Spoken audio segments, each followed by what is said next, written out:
Ryan Reynolds here from Mint Mobile. I don't know if you knew this, but anyone can get the same premium wireless for $15 a month plan that I've been enjoying. It's not just for celebrities. So do like I did and have one of your assistants switch you to Mint Mobile today. I'm told it's super easy to do at mintmobile.com/switch. Upfront payment of $45 for 3-month plan, equivalent to $15 per month required. Intro rate first 3 months only, then full price plan options available. Taxes and fees extra. See full terms at mintmobile.com.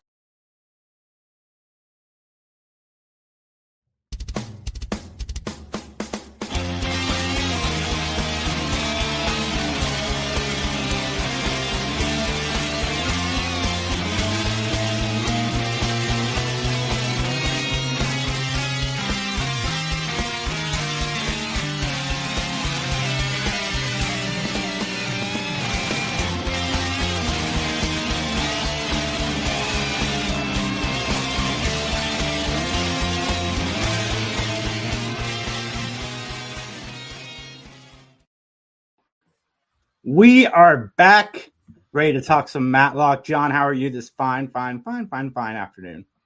I'm doing well. It's been a while because we've had illnesses, technological issues, no internet, snow. We've had a lot of disruptions to the Mattalk world, and hopefully, knock on wood, there'll be none here tonight, and we can get back on track and entertaining folks with our reviews of these fabulous Matlock episodes. So I'm doing well. How are you doing? John, I am very, very good. I'm not going to say who, what, where, when, why, or how, but we got an email back from an agent today that made me cry. So I have had a very emotional afternoon. Wow. I don't want to say who it was yet. I want to wait until it's recorded. But like, if it all goes through the way it's supposed to, man, it's going to be amazing. Well, you know what? I'm going to be honest with you. I almost cried today too. Did you? Yeah, seriously. You might notice I'm a little bit more dapper than I normally am because I went to the theater today. I went to the Short North. I went to a funeral. No.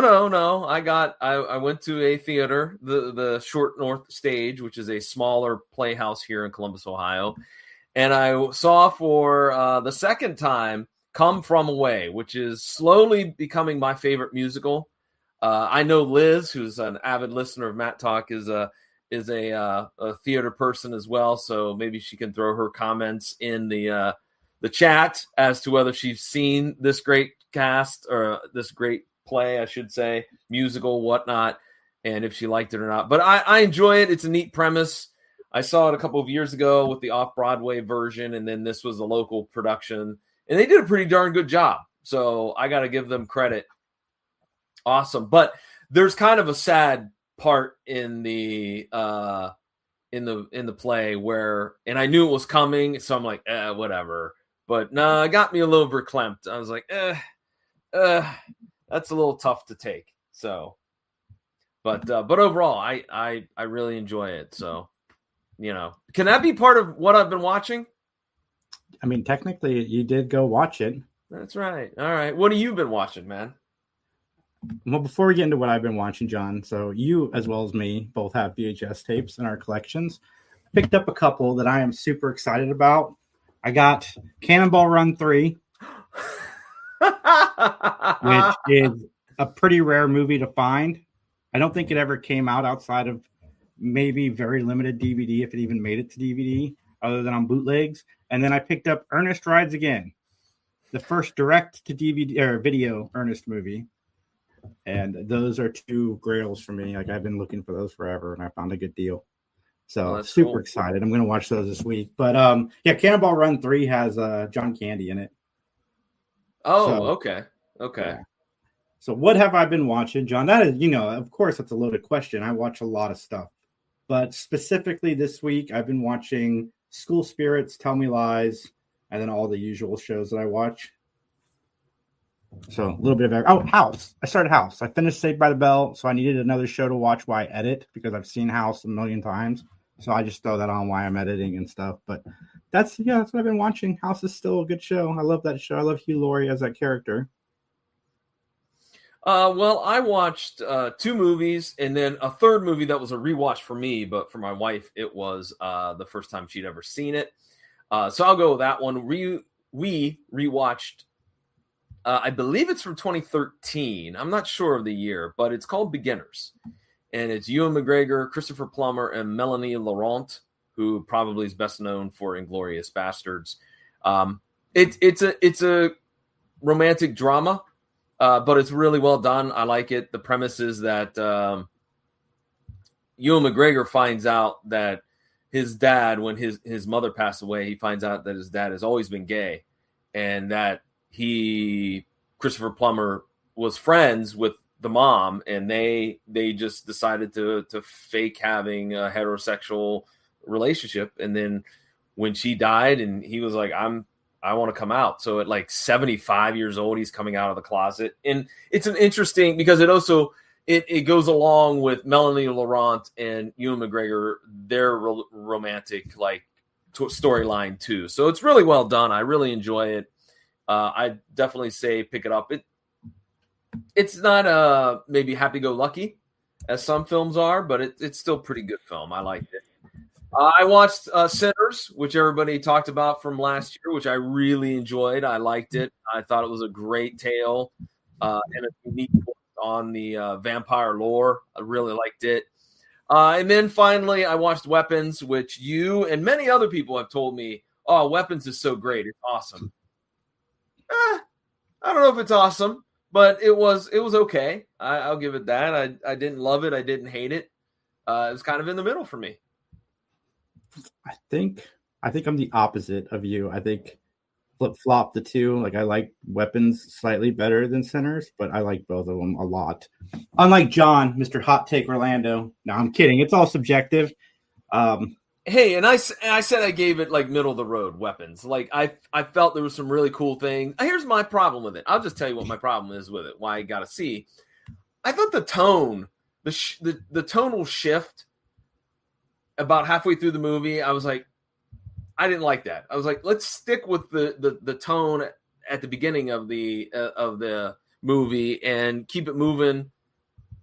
Mix in the horror element to it, but yeah, just to me, I don't know. There was just something wonky with it. But like I said, middle of the road. I didn't hate it. I didn't love it. It's just there. That's it. It's just there. Oh, Starfleet Academy I've been watching. I'm really liking that show. So question, okay, Starfleet Academy, because I have a few more episodes of Strange New Worlds to wrap up. But where does it fit in the timeline of Star Trek? After Discovery. And Discovery happens when? Discovery started as a prequel, and then they get shot into the future. So there's this big thing that happens called the burn that pretty much eliminates Starfleet. It causes a bunch of ships to explode and so forth.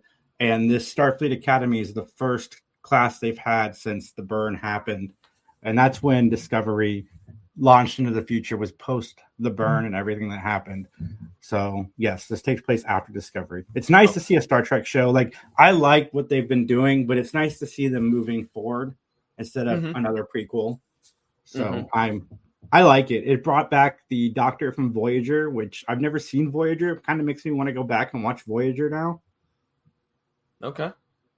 I've never seen Voyager either. Maybe a few episodes here and there, but that's about it. So yeah, a lot of people liked it when I was in middle school. It was pretty popular. All right. Well, with that, Jason, are we ready to get into it? Yeah, we shall, man. And, we got an announcement to make a little later in the show that I'm super excited about. Same here. So don't go anywhere. So with that, let's get on into our opening statements. The announcement is John is actually AI and has been AI since we started this podcast. I am not AI. Okay. I'm the furthest thing from AI. So, anyways, the title of this episode is called The Revenge. The original air date is March 25th, 1993.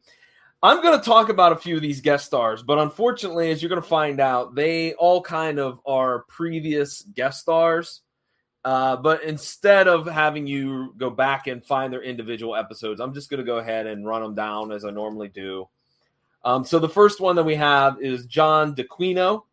He will be playing the role of Dwayne Meeks. And, of course, Dwayne Meeks was a character, in fact, one of the antagonists from Mr. Awesome, which was from season 6, episode 17, where the kid draws the comics and he helps to solve the case with Ben.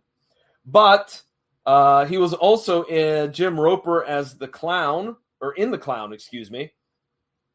That will be season 4, episode 6. This was the circus clown accused of murdering his rival. But he also has had a few other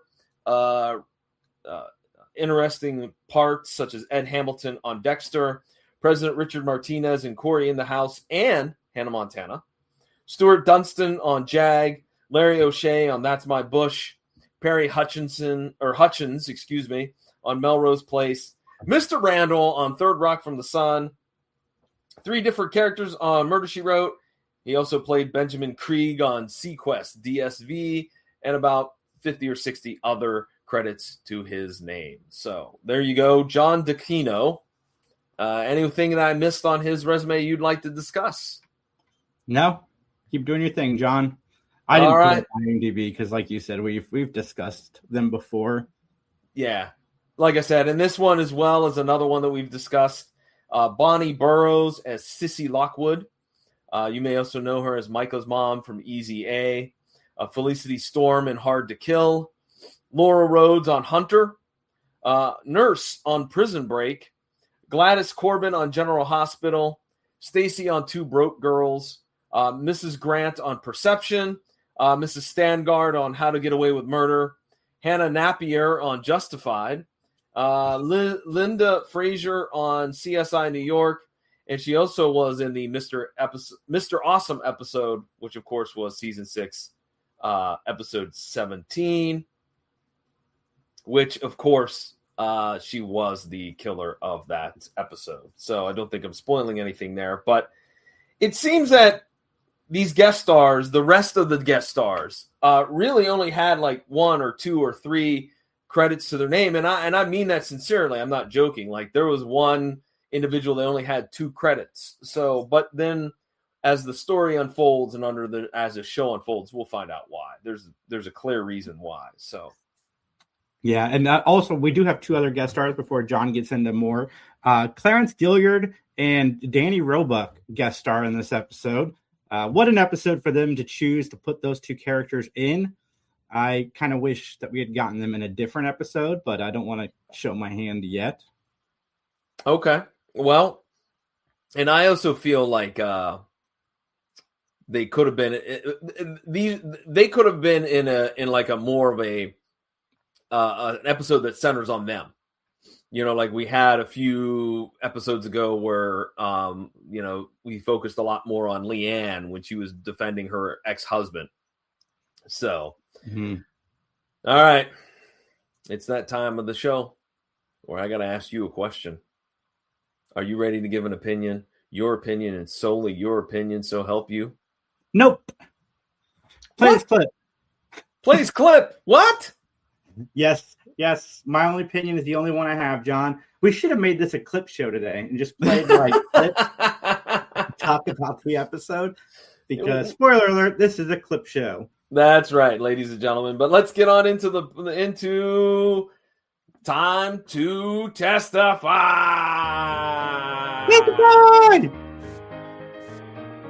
See, this is where we would have gone to a clip of us saying testify. Yeah, absolutely. All right. The plot of the episode is Conrad, Ben, and Cliff review past cases to stop someone from painting Ben as a senile old man. Opening scene is the Atlanta skyline and a little bit of downtown. Ben is at a convenience store, and he needs some bandages.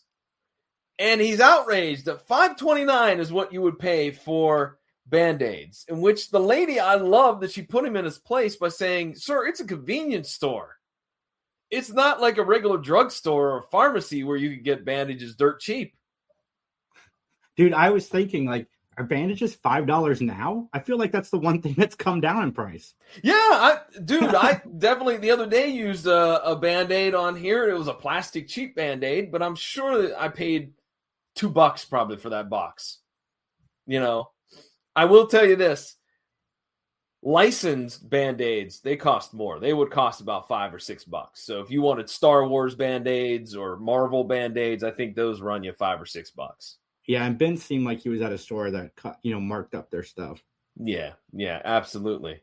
Well, what do you know? A masked robber runs in and he sticks up the place and he steals the cash. But Ben, as he was laying on the floor doing what he was told to do, he pays attention and he gets a good look at the shoes of the assailant. And the shoes were kind of weird colored. They were what? Purplish, pinkish, and black. Mm-hmm. Yep, so they sure were. Well, we get to a scene where Ben and a couple of lawyers are going over what Ben saw.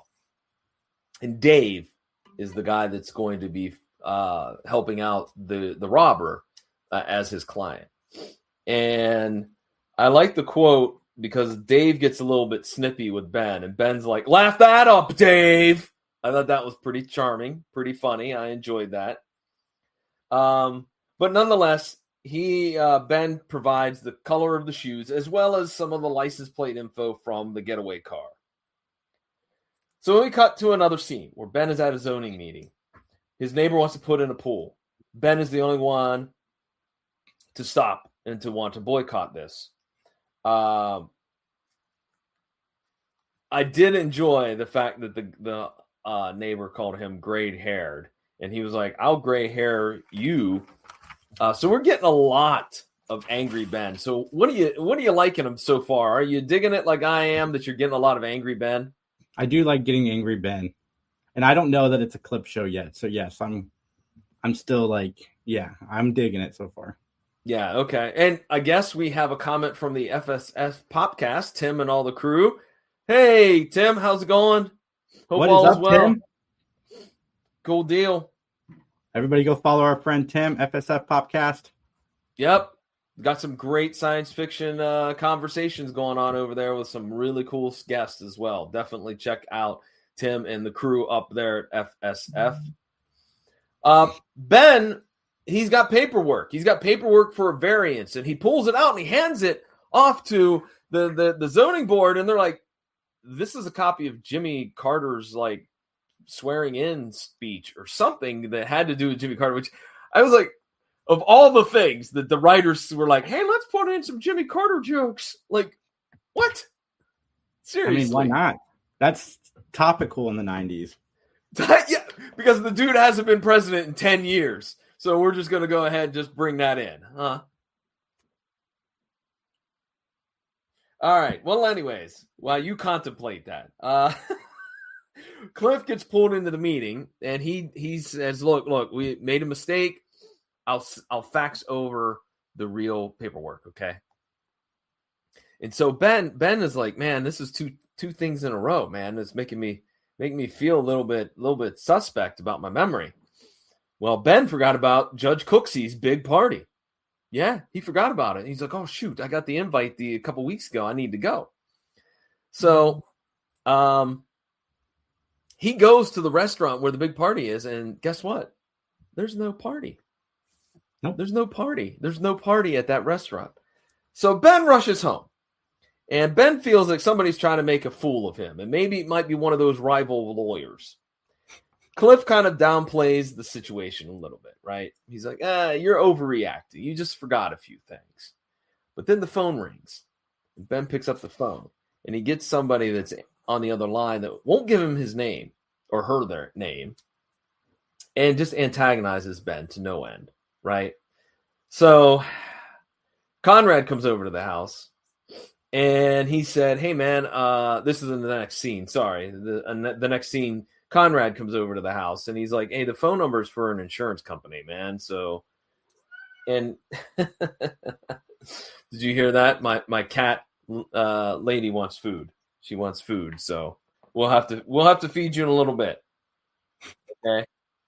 John takes his responsibilities as father very seriously. I do. She's not happy with me.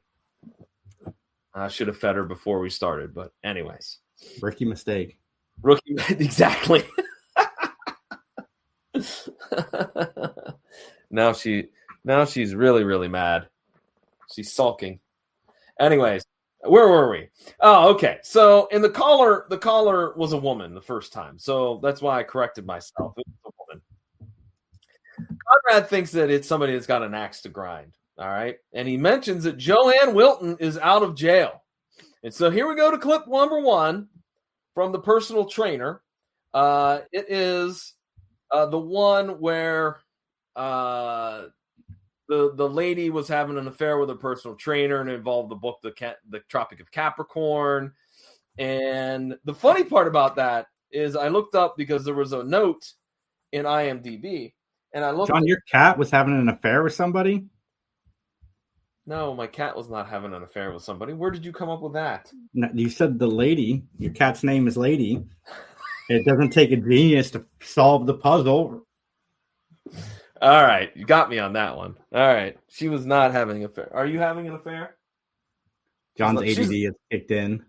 She's leaving because she's like, I've had enough of you two knuckleheads. Anyways, so Joanne Wilton's out of jail. The funny part that I was mentioning was that if we go back and look, Conrad's not even in this episode, the episode of the personal trainer. So it's kind of like a throwback that he knows about, but how does he know about, et cetera, et cetera. Yeah, he should have walked in and be like, sorry, guys, I've been in Texas with Chuck Norris, but I'm here now. Roundhouse kick. To talk about cases I wasn't even there for. It's fine. All right, we have another comment, I believe, if Justin wants to put that up. I'm not starving lady. Well, she believes that I'm probably starving her, but Liz, have you seen Come From Away, and what's your opinion on it? What is it?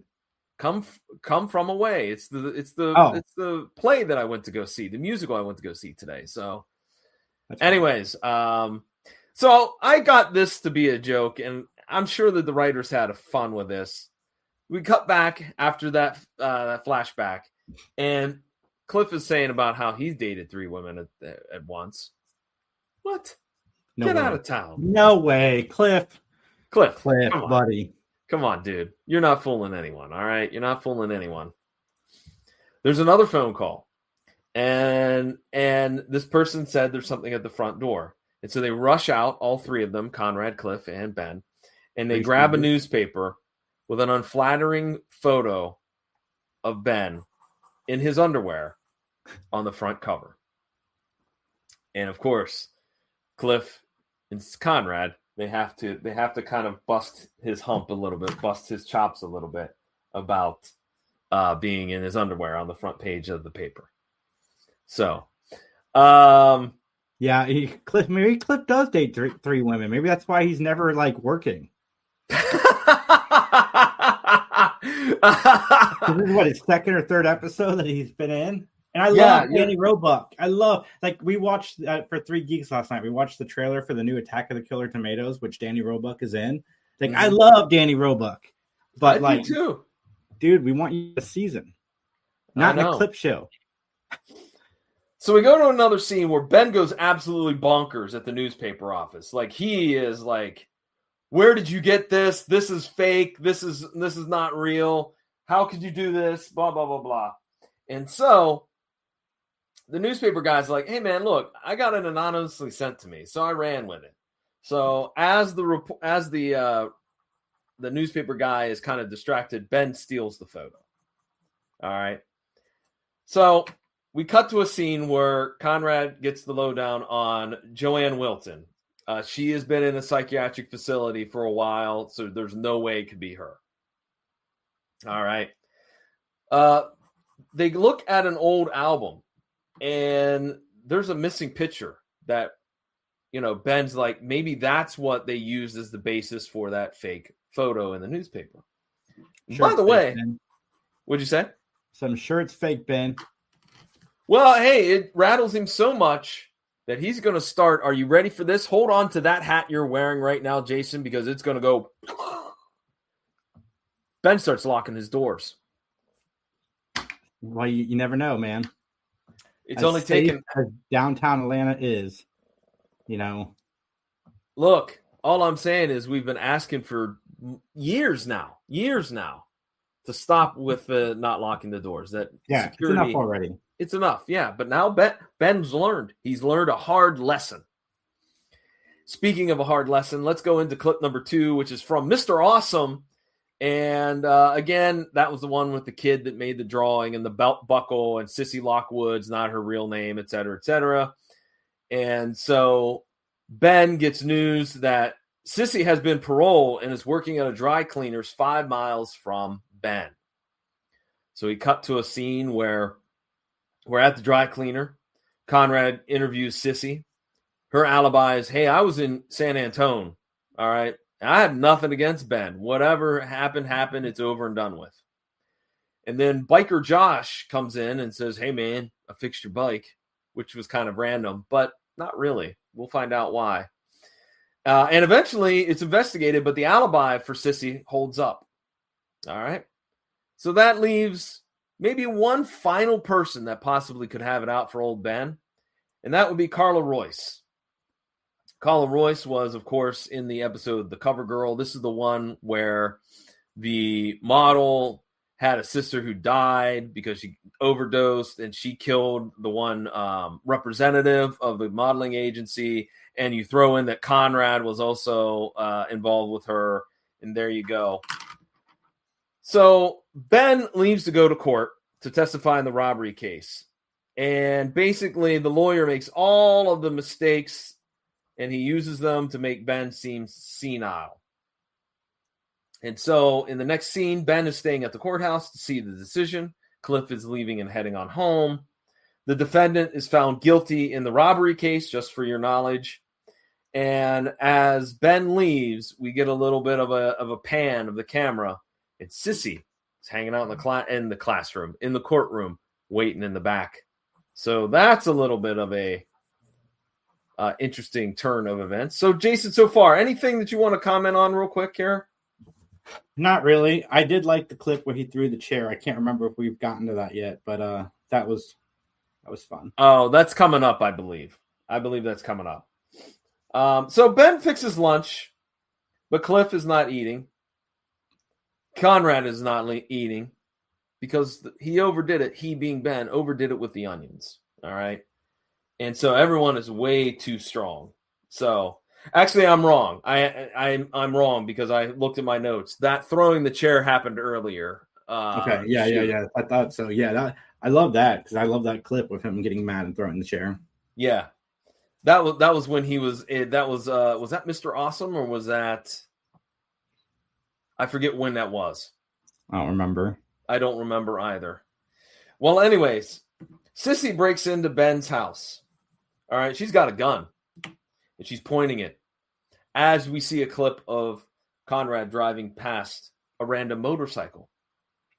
Mm-hmm. And so Sissy is holding Ben at gunpoint, and she's like, you ruined things for me. I'm going to get you back. But CM, old Conrad McMasters, is hanging out right behind Sissy, and lo and behold, jumps in and disarms her. And he said, well, I knew she was here because why? Because her cycle's parked outside of Ben's house. So you know what? Next time you try to do this, why don't you park maybe 4 or 5 blocks down the road so you wouldn't be noticed? Oh, sick burn. Yeah. Rookie mistake. Made a lot of rookie mistakes in this episode. Well, it's a clip show, so, So Ben explains the situation to Cliff, who returned. And there's the comment that that Cliff would like to have a nice bowl of chili. All right, so we kind of breezed through that. I mean, it is what it is. It's a clip show. I don't think we wanted to bore you people with going back over those cases, so we tried to do it as quickly as possible. So if you like the fact that we did that, let us know. And Jason, how can they let us know? You guys can email us, benmattalk@gmail.com, and you may want to email us also after our announcement. That's true. Or you can find us on Facebook. It is, of course, at Mattalk Podcast. Yes, lady, I see you want some more treats. Let's get a comment from Liz. I have not seen Come From Away, but I'm aware of it. It famously only has 2 buttons in the music. The cue for the audience to clap at the end of the first and second acts, which builds tension the whole show. Okay. I didn't know all the technical aspects to that, but I really enjoy it. I think it's a wonderful, it's an interesting story, and it's wonderfully done both times I've seen it. So kudos to those fine folks who helped to put on that fantastic musical. All right, Jason, anything else we want to talk about, or should we close it up? Let's go into our closing statements. This is the part of the podcast where John and I will go into a clip show and tell us, you guys, what we thought using clips from our mouths. And then clips from our mouths. Wait a minute, clips from our mouths. I lost it, man. I'm sorry.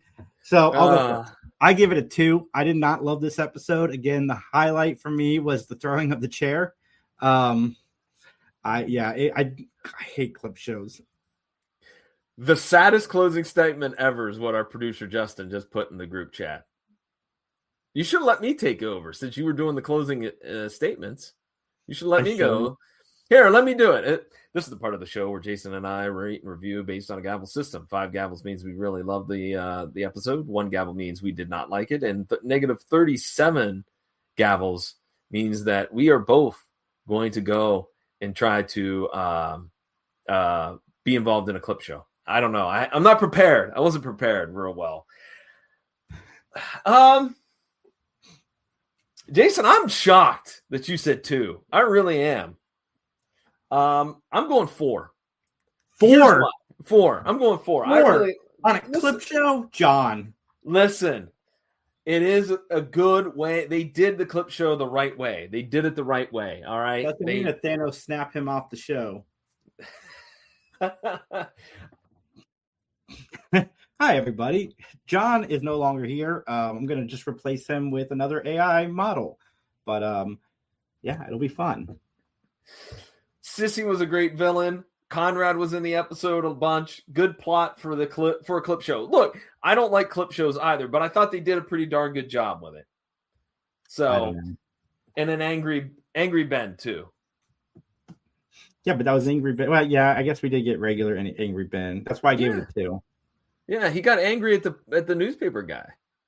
Yeah, that's why I gave it a 2. All right. Comment from the FSF. Here we go. How do we get to negative 37 gavels? We have not gotten to negative any gavels yet, but I'm sure it's coming. Yeah, season 9 is a doozy. We might. Season 9 is a doozy. All right. Jason, I'm going to let you do the honors because we have an announcement that we are both very excited about. And it's taken a lot of hard work to make this come true. And we're hoping, that you all will enjoy it. So, Jason, go ahead and let everybody know what's up. One thing John and I have done since the first season is we have interviewed every single one of his daughters/partners up to this point, except for Brent Thayer. Well, that is changing on Thursday. We will be sitting down and talking to her about her time on Matlock, beyond. We're going to talk about other stuff she's done as well. But it's going to be a fun collaboration between Mattalk and 3 Geeks, and it's going to be great. And PVD cast, everybody, just make sure you tune in. It's not going to be live, but send in your questions to mattalk@gmail.com. Or if you're watching this on any of the social media platforms or YouTube, just comment the question and we'll make sure we'll try to ask it as best we can. We only have her for a very limited amount of time, but.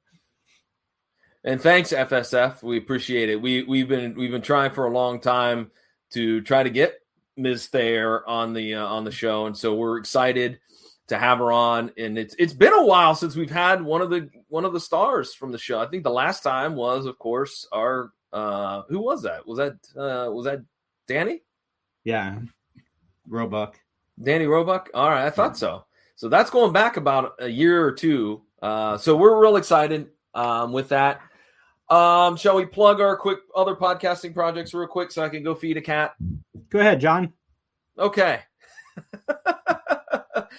Liz, thank you. She commented she's very excited for us. Anyways, PVD Cast is, of course, my personal podcasting project. Look, I'm in the What Are You Doing, Justin? That's me.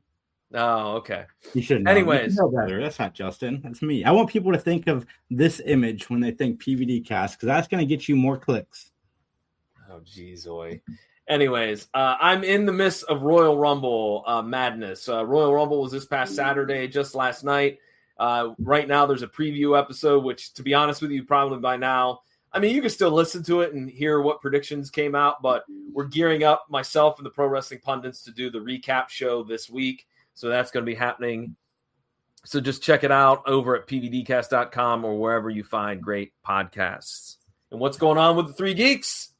I'm not ready to call us a network yet, but PVDcast did join our YouTube channel as well. And George's Sports Show is back on our Facebook page. And I'm going to talk to him about bringing that to our YouTube channel as well. But today we dropped an interview with Thomas Mitchell, who was in Welcome to Derry. Super, super fun guy. And then on Tuesday, we have Mr. Tommy Chong. And Thursday, Patricia Somerset. And she's the voice of Zelda, if you don't already know. She is awesome. I think I got those days right. Maybe Tommy's Thursday. I don't know. Anyway, it's happening this week. That's all I could tell you. We will be live Saturday at 7 o'clock. And Justin and I both agree that the episode we did last night was one of our best episodes, maybe our best episode ever. It was a lot of fun. We talked about things from childhood that we still enjoy to this day. So, you know, emotions sometimes go wild with reminiscing and nostalgia. So definitely recommend everybody go back to yesterday and check it out. John, you are muted. I don't know if Justin did that or you did that. I don't know. But anyways, come on. You can't tease us with this. What was your pick for something that you still enjoy? One of mine was VHS tapes and Power Rangers. Okay. Solid. Okay. Cool. Max chose me, which brought tears to my eyes because I was going to do the same thing, but I thought that'd be cheating. Yeah. That's nice of you too. And then we came to the realization that our friendship is older than Justin. What? Yeah, no. We've known each other a long time. Okay. All right. Wow. Okay. Cereal. There's a bunch of cereal being discussed in the chat. I don't understand what that is, but nonetheless, all right, man. Well, we've done our cereal. The best soup ever. The best soup ever? Mm-hmm. Cereal is a soup. We can find. Oh, well, I guess Jason's leaving.